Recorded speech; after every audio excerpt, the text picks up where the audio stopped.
The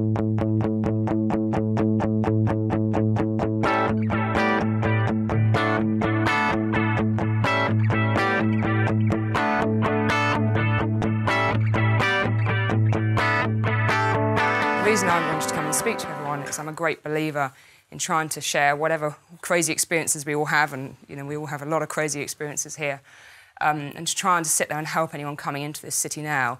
It's a very different place to when I came in 20 years ago, and I think the goalposts have changed, but I think some of the fundamentals are quite the same. So I thought it'd be useful just to give you a bit of my background, because it's not the most conventional. I didn't do a very clever degree. I didn't get a first. I didn't get a 2-1. But I did get a 2-2, and I got it in French. And the best thing about getting a degree in French is that, in theory, I spoke fluent French, and it was a bit disappointing when I got a 2-2 and I was actually bilingual, but that's for another day. And I came out of university and didn't really know what to do, and I think I was offered 5 jobs, and one of those was in fashion. So I decided that the fashion job sounded far more fun than anything over here, and I took that one. I worked in it for about 9 months over in Burlington Arcade in Piccadilly, and decided actually that wasn't the world for me. There's only so much champagne you can drink in 9 months before you get fed up of it. Although some would probably argue I haven't got fed up of it in the last 20 years. But no, and I decided I needed to do something a little bit more meaningful. It meant something to me. And so I went into an agency and I said, look, can you tell me how to help? And they said, what have you got? So I had 2-2 in French. And they said, well, Goldman Sachs needs someone to temp for a day who speaks fluent French. They need someone to help a salesperson. So off I trolled down to Goldman Sachs. I don't think I quite said who's Goldman Sachs, but I probably wasn't far off asking that question. I come from a village of 500 people.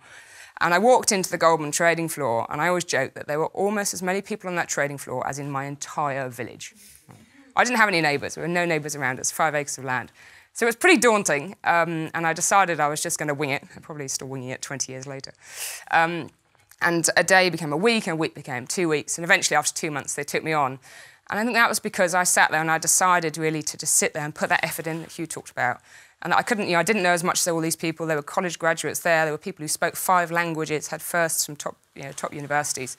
But I did decide I could really learn, and I wanted to learn. And I think Goldman recognised that. And they sponsored me through that. They eventually gave me some Japanese accounts. They put me in a room and taught me Japanese every single week for 3 hours, one-to-one. I sometimes fell asleep, which is a little embarrassing, but and don't test me on my Japanese because I think I've forgotten everything. But they did give me a lot of opportunities. The problem is when you come through that path and you haven't come through the graduate programme, you're not an associate, they're probably not going to promote you. So what I did is after 2 years, I took that experience and I left and I went into a job at the London Stock Exchange. And that's how I fell into the exchange world, and I've never really left, apart from a year in private equity in the middle. But it was fascinating, and I think it just taught me a lot that you don't have to come through a conventional way. I think it's harder nowadays. When I look at the CVs passing over my desk, I will always look at work experience first, but I do have to take degree experience because everyone has one now. Back then, not everyone had one. But I tend to look at what experience people have, how much effort they've put in, have they spent time from the age of 15, 16 getting work experience, even if it's a week or 2 here, and then taking that through university. So my biggest advice would be go and get that experience as young as you possibly can and tell all your younger siblings to do it as well, because it does count. Because when you're going up against internships like yourselves at 18, 19, it's a competitive world, even at that point. So that's where I got to. I spent many, many years in exchanges, fell into a job at Nasdaq, pretty literally. Left, went to private equity. They called me back in 2008. Thank you to Nasdaq for that, to start a new business. That wasn't the biggest success I've ever run. I'm trying to make a better job of this one. And we closed that down in 2010, and they asked me to then take the sort of derivatives and OTC strategy for Nasdaq and build that out. And so we founded something called NLX. We've actually just dropped the OMX, so Nasdaq has now just become Nasdaq. And NLX is there about innovation. So when I talk about innovation, startups aren't built in garages. My startup has cost somewhere around the realms of $35, $40 million. That's a huge amount of shareholder money you are spending. You get a huge amount of scrutiny. But Nasdaq shareholders pressurise them to sit there and say, how can we invest for 5 to 10 years in businesses that aren't going to just return something in 12 months' time? Go and get businesses grown that are going to sit there and give us a 5 to 10 year business plan. And we built something called the GIFT Programme, which is Global Innovation, Finance and Thinking. So that's about going to this fund, which is like a VC fund, and saying, I've got money for a startup idea. I want you to sponsor me through that and build this market. And that's how I got to NLX. And I don't want to talk too much about what that does, but what it is innovation around the current incumbent exchanges. So just because innovation, a lot of people say you've got to be a Google or a Facebook, Snapchat or any of the others. You don't have to be. You can actually find innovation in this square mile. And there's lots of things I think all of the speakers do today that are innovating around it. And that's because you're forced to do it. This is what the banks are looking for. They're looking for things that are going to sit there and solve problems. What you can't do is go and build a new market or build a new product that doesn't solve a problem, because nobody wants that at the moment. I think with NLX, we probably launched too early. We were trying to solve a regulatory problem, that people's capital was running out. The regulation got delayed, so it's taken a little bit longer to get it going. But we're still hanging in there, despite some of our competitors' best efforts to throw us off track. I think the things I've learned through doing a startup is, one, you have to be really persistent. Yes, I am employed by Nasdaq. They own 100% of the business at the moment. And I have to sit there every quarter and go back into them and say, this is why you should continue to invest in my business. I'm sure Brendan will probably tell them a slightly different story to what I tell them every quarter. But it is, it's a fascinating process to go through. So every 3 months I go to them and say, this is the progress we're making, this is the progress that's coming up. And they're tough. They're sitting there saying, you're spending shareholder money, we have to go and defend that with investors, and you have to tell us the progress you're making to continue that investment.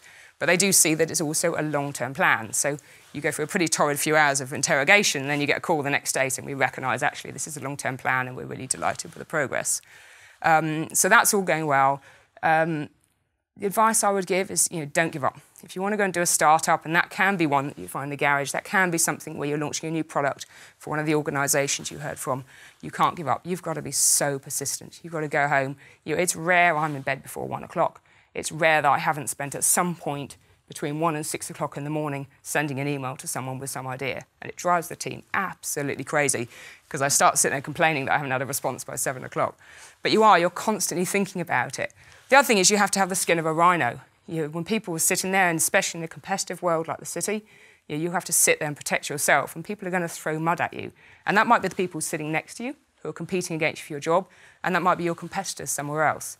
And you have to sit and be prepared for that. And it's been, I think especially with this one, it's been a bit of a shock to me even. That's 20 years in. But it's also quite fun. When people are sitting there and talking about you and criticising you or doing something against you, that means they're taking notice. So I think that's one of the best things I've learned through this one. And the other one which Hugh brought up, and I think it's the most important for us, is that it's building that team around you. When I started it with one other person, and so it was two of us just sitting there going around meeting after meeting after meeting with these banks. And it's pretty soul-destroying when you do that for 6 to 12 months and you haven't signed up a single customer, and then suddenly people start signing up. It's fantastic. And then we started expanding the team. And when we looked at expanding that team, we didn't necessarily bring the best people with the best results. There were heads of sales who came to us for jobs who loved what we were doing. They loved the idea of working in a startup, but they weren't going to be a good team fit. So we added in literally one person at a time. We looked at the team dynamics, and then we added someone else in. And some of those people only stayed with us for 6 months, and we took them literally as a consultant, but they were brilliant at that job for 6 months. And most of the people we actually converted to becoming permanent staff. So that was the most important thing. And I look at it every day. We have an all-team meeting at 9 o'clock in the morning, so no excuses for anyone not being there. And we sit down every single day and share all our ideas, what's happening that day, what happened the last day, to sit and try and share those experiences. And it's just brilliant because it gets that team dynamic. Nobody can complain that there's silos, they don't know what's happening. So I think there's a lot of things you can do to foster that team innovation. We do, we socialise quite a lot, but we do try to really look after that team. And the point where you are trying to sit there and say, look, go home and collect your children from school, go and sit there and give your wife a night off. You do have to do that because you are trying to sit there and get people who want to come to work every day. And we have so many applications from people who want to come in because they love financial services, but they're not sure they want to sit on a bank desk. It's got 2 feet here and 3 drawers, and then you've got the next person. So we have a lot of applicants there, and we do continue to take people into the team. It's fairly small at the moment, so we're 20 people now.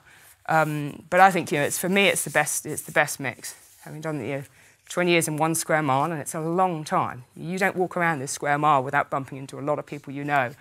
But having done 20 years, to come and do a start-up in that financial services industry and innovate around that is, it's huge amounts of fun. So I think, it's a great industry. I think I'm probably in my blood by now, and I don't think I'll give it up. It'll probably carry me out of here in a coffin. But no. So I would say, don't give up. Be persistent. You'll make it.